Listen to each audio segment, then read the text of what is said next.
ಆತ್ಮೀಯ ವಿದ್ಯಾರ್ಥಿಗಳೇ, ತಮಗೆಲ್ಲರಿಗೂ ಕೂಡ ರಾಣಿ ಚೆನ್ನಮ್ಮ ವಿಶ್ವವಿದ್ಯಾಲಯದ BA 2ನೇ ಸೆಮಿಸ್ಟರ್ನ ಸಮಗ್ರ ಅರ್ಥಶಾಸ್ತ್ರ ಈ ಒಂದು ವಿಷಯದ ಆನ್ಲೈನ್ ತರಗತಿಗೆ ಆತ್ಮೀಯವಾದ ಸ್ವಾಗತ. ನಾನು ನಿಮ್ಮ ಅರ್ಥಶಾಸ್ತ್ರದ ಸಹಾಯಕ ಪ್ರಾಧ್ಯಾಪಕ ಶ್ರೀ ವಿಜಯಕುಮಾರ ಮಲ್ಲಿಕಾರ್ಜುನ್ ಮಠ್, ಸರ್ಕಾರಿ ಪ್ರಥಮ ದರ್ಜೆ ಕಾಲೇಜು ಬೇಡಿ. ಇವತ್ತು ಸಮಗ್ರ ಅರ್ಥಶಾಸ್ತ್ರ ವಿಷಯದ 1ನೇ ಘಟಕ ಸಮಗ್ರ ಅರ್ಥಶಾಸ್ತ್ರ ಪರಿಚಯ, ಇದರಲ್ಲಿ ಬರುವಂಥ ಸೆಷನ್ ನಂಬರ್ 9 ಡಿಫಿಕಲ್ಟೀಸ್ ಇನ್ ಮೆಜರಿಂಗ್ ನ್ಯಾಷನಲ್ ಇನ್ಕಮ್, ರಾಷ್ಟ್ರೀಯ ಆದಾಯದ ಮಾಪನದಲ್ಲಿನ ತೊಂದರೆಗಳು, ಈ ಒಂದು ವಿಷಯ ಕುರಿತಾಗಿ ತಮ್ಮೊಂದಿಗೆ ನಾನು ಚರ್ಚೆ ಮಾಡಲಿದ್ದೇನೆ. Dear students, welcome to online class of BA 2nd semester coming under Rani Chennamma university, Belagavi. So the title of the paper is Macroeconomics. Under this paper, today I am going to discuss about the session number 9, that is difficulties in measuring national income, coming under first unit, that is Introduction to Macroeconomics. Dear students, in the previous class we discussed about the importance of national income. So as you all know, the importance of national income. The national income helps governments in planning, policy making, preparation of budgets and forecasting the level of economic activity. The data on GDP, investments and expenditures also helps the government to frame or modify policies regarding infrastructure spending and tax rates. And also the national income accounting data shows the contribution of different sectors to national income. ಆತ್ಮೀಯ ವಿದ್ಯಾರ್ಥಿಗಳೇ, ಹಿಂದಿನ ತರಗತಿಯಲ್ಲಿ ತಾವು ರಾಷ್ಟ್ರೀಯ ಆದಾಯದ ಮಾಪನದ ಪ್ರಾಮುಖ್ಯತೆ ಬಗ್ಗೆ ತಿಳಿದುಕೊಂಡಿದ್ದೀರಿ. ಒಂದು ರಾಷ್ಟ್ರದ ರಾಷ್ಟ್ರೀಯ ಆದಾಯದ ಮಾಪನದಿಂದ ಪಡೆದಂತಹ ಅಂಕಿಅಂಶಗಳನ್ನು ಸರ್ಕಾರ ತನ್ನ ಮುಂದಿನ ಆರ್ಥಿಕ ಯೋಜನೆ ನೀತಿಗಳನ್ನು ರೂಪಿಸುವಲ್ಲಿ ಬಳಸಿಕೊಳ್ಳುತ್ತದೆ. ಅಂದರೆ ಭವಿಷ್ಯಕ್ಕೆ ರಾಷ್ಟ್ರದ ಪ್ರಗತಿಗೆ ಅಗತ್ಯವಾದಂತಹ ಯೋಜನೆಗಳನ್ನು ರೂಪಿಸುವಲ್ಲಿ ರಾಷ್ಟ್ರೀಯ ಆದಾಯದ ದತ್ತಾಂಶಗಳು ಅತ್ಯಂತ ಪ್ರಮುಖ ಪಾತ್ರವನ್ನು ವಹಿಸುತ್ತವೆ ಅನ್ನೋದನ್ನು ತಾವು ಈ ಹಿಂದಿನ ತರಗತಿಯಲ್ಲಿ ತಿಳಿದುಕೊಂಡಿದ್ದೀರಿ. ಇವತ್ತು ನಾವು ಈ ರಾಷ್ಟ್ರೀಯ ಆದಾಯದ ಮಾಪನದಲ್ಲಿ ಇರುವಂತಹ ಪ್ರಮುಖ ತೊಂದರೆಗಳು ಯಾವುವು ಅನ್ನೋದ್ರ ಬಗ್ಗೆ ತಿಳಿದುಕೊಳ್ಳೋಣ. Dear students, today let us discuss about the various difficulties involved in the measurement of national income. So there are many problems or difficulties involved in the measurement of national income, so that are discussed as follows. Discussed with the help of following points. So one is one important difficulty that arises in the measurement of national income is transfer payments. So the transfer payments are made by the government to a particular section of the people, arising out of its commitment towards the social security. So like transfer payments are merely the transfer of money from government to public. So for example, the old age pension, pension to physically handicapped widow pension, so like that. So these are the transfer payments are made by the government to a particular section of the people for the social security commitment. So these transfer payments are not included in the national income because these payments do not contribute to national product. So ವರ್ಗಾವಣೆ ಪಾವತಿಗಳು ಸರ್ಕಾರ ಒಂದು ನಿರ್ದಿಷ್ಟ ವರ್ಗದ ಜನರಿಗೆ ಸಹಾಯ ಮಾಡೋದಕ್ಕಾಗಿ ಮಾಡಿರುವಂತಹ ಪಾವತಿಗಳಾಗಿರುತ್ತವೆ. ಮುಖ್ಯವಾಗಿ ವೃದ್ಧಾಪ್ಯ ವೇತನ, ಅಂಗವಿಕಲರ ಮಾಶಾಸನ, ವಿಧವಾ ವೇತನ, ನಿರುದ್ಯೋಗ ಭತ್ಯೆ. ಸೊ ಈ ರೀತಿ ಹಣಕಾಸಿನ ನೆರವನ್ನು ಸರ್ಕಾರ ಮಾಡುತ್ತದೆ. ಇವುಗಳನ್ನು ನಾವು ವರ್ಗಾವಣೆ ಪಾವತಿಗಳು ಅಂತ ಹೇಳಿ ಕರೆಯುತ್ತೇವೆ. ಈ ವರ್ಗಾವಣೆ ಪಾವತಿಗಳಿಂದ ಯಾವುದೇ ಉತ್ಪನ್ನ, ಯಾವುದೇ ಸರಕಾಗಲಿ ಅಥವಾ ಸೇವೆಯಾಗಲಿ ಉತ್ಪಾದನೆ ಆಗಿರುವುದಿಲ್ಲ. ಹಾಗಾಗಿ ಇದನ್ನು ನಾವು ರಾಷ್ಟ್ರೀಯ ಆದಾಯದಲ್ಲಿ ಸೇರಿಸಬಾರದು. ಸೊ ಈ ವರ್ಗಾವಣೆ ಪಾವತಿಗಳ ಮಾಪನವು ಸಹ ಒಂದು ಪ್ರಮುಖ ತೊಂದರೆಯಾಗಿರುತ್ತದೆ. So next important difficulty in the measurement of national income is illegal income. So illegal incomes are not reported in national income accounts.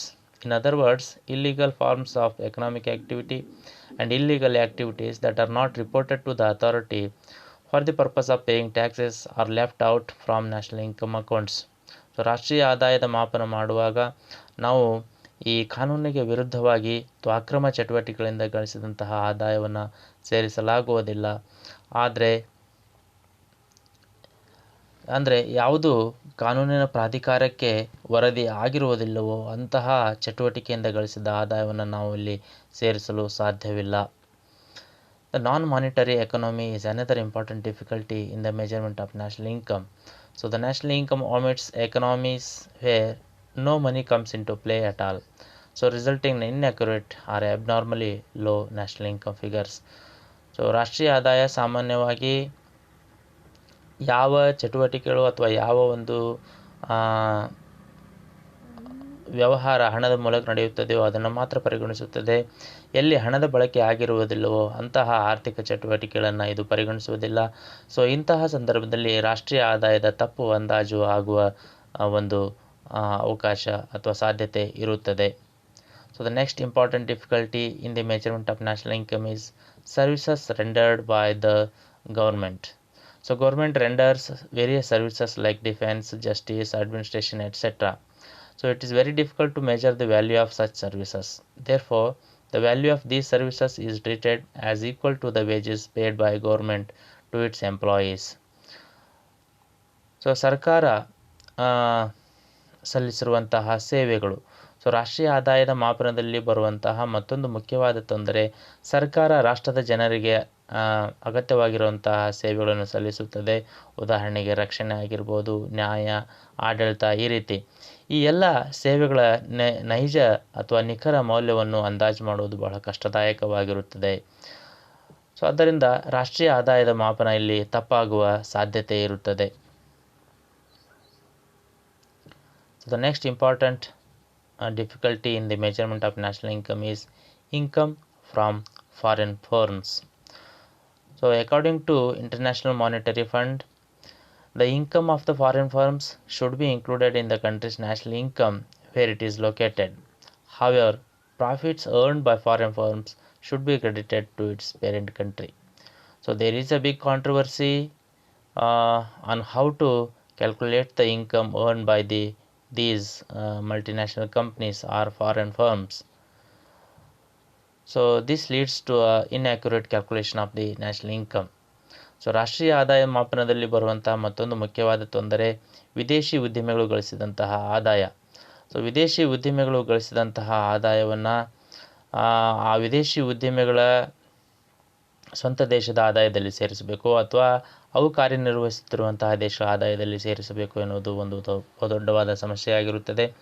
ಇಲ್ಲಿ ಅಂತಾರಾಷ್ಟ್ರೀಯ ಹಣಕಾಸು ನಿಧಿ ಹೇಳಿರುವ ಹಾಗೆ ಯಾವ ಒಂದು ವಿದೇಶಿ ಉದ್ದಿಮೆ ಯಾವ ದೇಶದಲ್ಲಿ ಕಾರ್ಯನಿರ್ವಹಿಸುತ್ತಿದೆಯೋ ಆ ದೇಶದಲ್ಲಿ ಅದರ ಆದಾಯವನ್ನು ಪರಿಗಣಿಸಬೇಕಾಗುತ್ತದೆ ಮತ್ತು ಆ ಕಂಪನಿ ಗಳಿಸಿದಂತಹ ಲಾಭವನ್ನು ಮಾತ್ರ ಅದರ ಸ್ವಂತ ದೇಶ ಅಥವಾ ಪೇರೆಂಟ್ ಕಂಟ್ರಿ ಅಂತ ಏನು ಕರಿತೇವೆ ಅಲ್ಲಿ ಸೇರಿಸಬೇಕು ಎಂದು ಇದು ಅಭಿಪ್ರಾಯಪಟ್ಟಿರುತ್ತದೆ. So the next important difficulty arising in the measurement of national income is capital gains and losses. So capital gains and losses are not included in national income as they are not the result of current economic activities.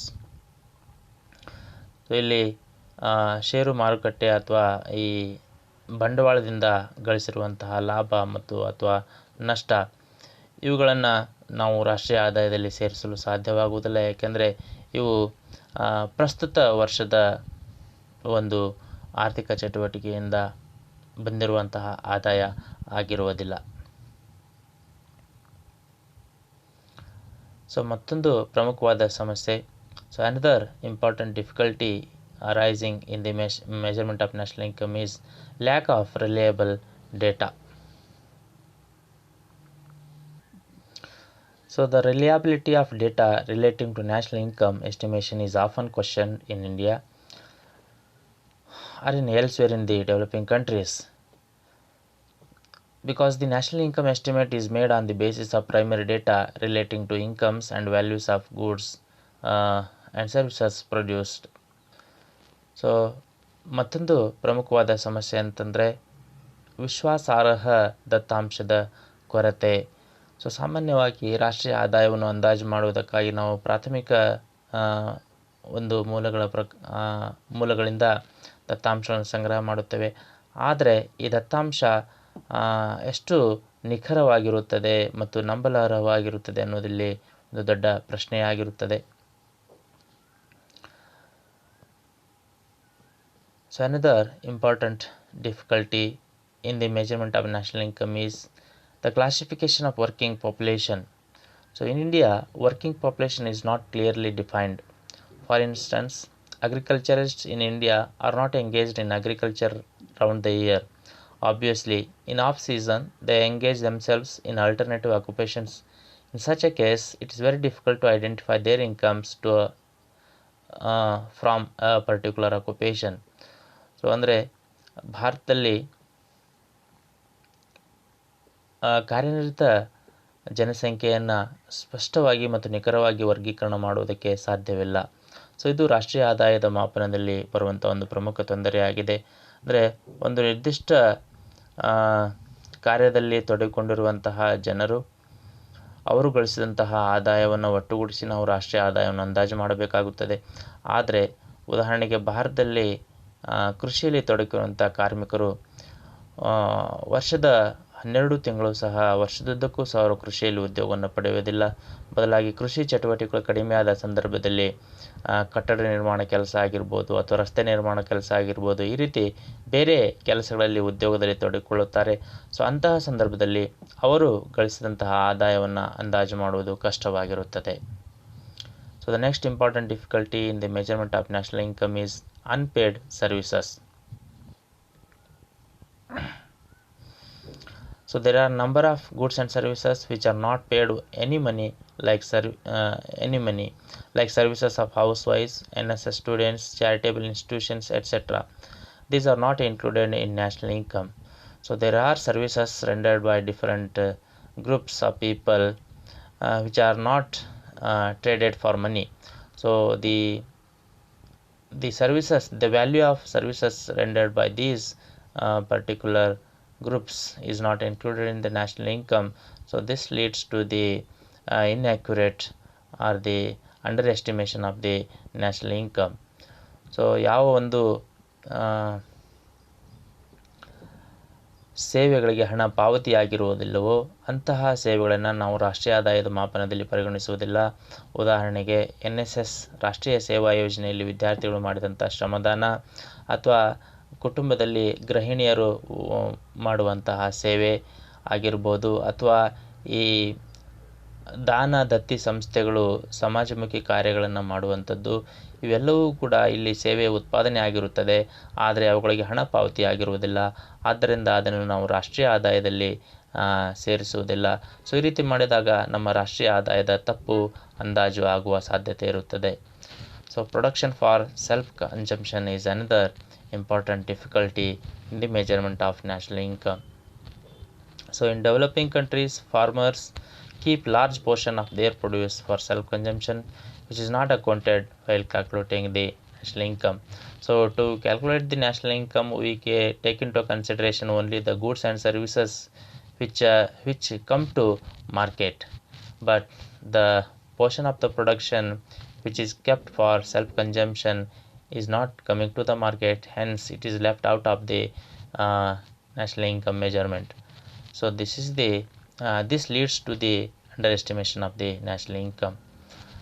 So ಸ್ವಂತ ಅನುಭವಕ್ಕೆ ತೆಗೆದಿರಿಸುವಂತಹ ಉತ್ಪನ್ನ, ಇದು ರಾಷ್ಟ್ರೀಯ ಆದಾಯದ ಮಾಪನದಲ್ಲಿ ಬರುವಂಥ ಮತ್ತೊಂದು ಪ್ರಮುಖವಾದ ತೊಂದರೆಯಾಗಿರುತ್ತದೆ. ಆತ್ಮೀಯ ವಿದ್ಯಾರ್ಥಿಗಳೇ, ಭಾರತದಲ್ಲಿ ರೈತರು ತಾವು ಉತ್ಪಾದನೆ ಮಾಡಿದ ಎಲ್ಲ ಉತ್ಪನ್ನವನ್ನು ಮಾರುಕಟ್ಟೆಗೆ ತೆಗೆದುಕೊಂಡು ಹೋಗಿರುವುದಿಲ್ಲ. ಕೆಲವೊಂದು ಸರಕುಗಳನ್ನು ತಮ್ಮ ಅನುಭವಕ್ಕಾಗಿ ಅವರು ತೆಗೆದಿರಿಸಿರುತ್ತಾರೆ. ಸೊ ಯಾವ ಒಂದು ಉತ್ಪನ್ನವು ಮಾರುಕಟ್ಟೆ ಪ್ರವೇಶಿಸುವುದಿಲ್ಲವೋ ಅದನ್ನು ನಾವು ರಾಷ್ಟ್ರೀಯ ಉತ್ಪನ್ನದಲ್ಲಿ ಪರಿಗಣಿಸುವುದಿಲ್ಲ. ಸೊ ಇದರಿಂದ ನಮ್ಮ ರಾಷ್ಟ್ರೀಯ ಉತ್ಪನ್ನ ಅಥವಾ ರಾಷ್ಟ್ರೀಯ ಆದಾಯದ ತಪ್ಪು ಅಂದಾಜು ಆಗುವ ಸಾಧ್ಯತೆ ಇರುತ್ತದೆ. So another important difficulty arising in the national income measurement is the problem of double counting. So this problem occurs because it is difficult to distinguish between final goods and intermediate goods. So ದ್ವಿಗಣನೆಯ ಸಮಸ್ಯೆ ಮತ್ತೊಂದು ಪ್ರಮುಖವಾದ ಸಮಸ್ಯೆಯಾಗಿರುತ್ತದೆ.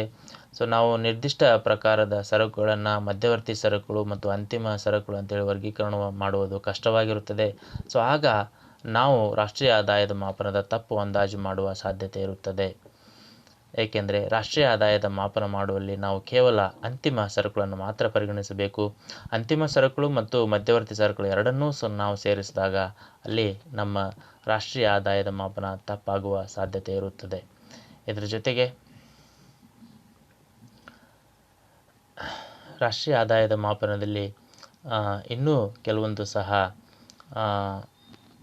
ತೊಂದರೆಗಳು ಉಂಟಾಗುತ್ತವೆ. ಉದಾಹರಣೆಗೆ ಜನರ ಅನಕ್ಷರತೆ ಇರ್ಬೋದು, ಅಥವಾ ಈ ಬಳಸಿದ ಅಥವಾ ಎರಡನೇ ಕೈನ ಸರಕುಗಳ ಮಾರಾಟ ಮತ್ತು ಖರೀದಿಯಿಂದ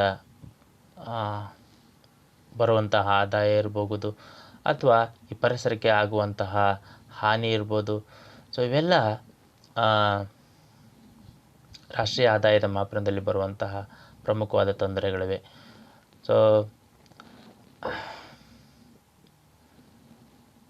So these are all the problems faced while calculating the national income, and also there are many even more problems like conceptual difficulties, overlapping of occupations, difficulty in value estimation, so inefficient data collection, illiteracy of masses, the value of second-hand goods, so unaccounted environmental costs.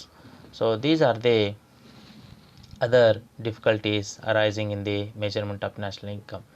So dear students, so far we discussed about the difficulties in the measurement of national income. So there are many difficulties involved in the measurement of national income, like transfer payments, illegal income, non-monetary economy, services rendered by the government, income from foreign firms, capital gains and losses, lack of reliable data, difficulties in the classification of working population, unpaid services, production for self-consumption, problem double counting, etc. ಆತ್ಮೀಯ ವಿದ್ಯಾರ್ಥಿಗಳೇ, ಇಲ್ಲಿಯವರೆಗೆ ಈ ಒಂದು ತರಗತಿಯಲ್ಲಿ ತಾವು ರಾಷ್ಟ್ರೀಯ ಆದಾಯ ಮಾಪನದಲ್ಲಿ ಬರುವಂತಹ ಪ್ರಮುಖ ತೊಂದರೆಗಳು ಯಾವುವು ಅನ್ನೋದನ್ನು ತಿಳಿದುಕೊಂಡಿದ್ದೀರಿ. ಸೊ ಉದಾಹರಣೆಗೆ ಅಲ್ಲಿ ವರ್ಗಾವಣೆ ಪಾವತಿಗಳು, ಅಕ್ರಮ ಚಟುವಟಿಕೆಗಳಿಂದ ಬಂದಂಥ ಆದಾಯ, ಹಣರಹಿತ ಆರ್ಥಿಕತೆ ಅಥವಾ ಸರ್ಕಾರದಿಂದ ಸಲ್ಲಿಕೆಯಾದ ಸೇವೆಗಳು, ವಿದೇಶಿ ಉದ್ಯಮಿಗಳು ಗಳಿಸಿದಂತಹ ಆದಾಯ, ನಂಬಲರ್ಹ ಅಥವಾ ವಿಶ್ವಾಸಾರ್ಹ ದತ್ತಾಂಶಗಳ ಕೊರತೆ, ಕಾರ್ಯನಿರತ ಜನಸಂಖ್ಯೆಯನ್ನು ವರ್ಗೀಕರಣ ಮಾಡುವುದು. ಸೊ ಈ ರೀತಿ ಅನೇಕ ತೊಂದರೆಗಳು ಇಲ್ಲಿರುವುದನ್ನು ನಾವು ಕಾಣುತ್ತೇವೆ. ಈ ಒಂದು ವಿಷಯದ ಕುರಿತಾಗಿ ತಾವು ಹೆಚ್ಚಿನ ಒಂದು ಅಭ್ಯಾಸಕ್ಕಾಗಿ ಇಲ್ಲಿ ತಿಳಿಸಿರುವಂತಹ ಪುಸ್ತಕಗಳನ್ನು ಅಭ್ಯಾಸ ಮಾಡಬಹುದಾಗಿದೆ. Dear students, for more knowledge and for more study you can refer the following books. One is Macroeconomic Theory and Policy written by Dr. H.L. Ahuja. Another one is Macroeconomic Theory written by M.L. Zingan. And also you can refer the book NCERT 12th class textbook of economics. So ಇಲ್ಲಿಯವರೆಗೆ ಈ ಒಂದು online ತರಗತಿಯನ್ನು ವೀಕ್ಷಿಸಿದ್ದಕ್ಕಾಗಿ ತಮಗೆಲ್ಲರಿಗೂ ಕೂಡ ಧನ್ಯವಾದಗಳು. Thank you one and all.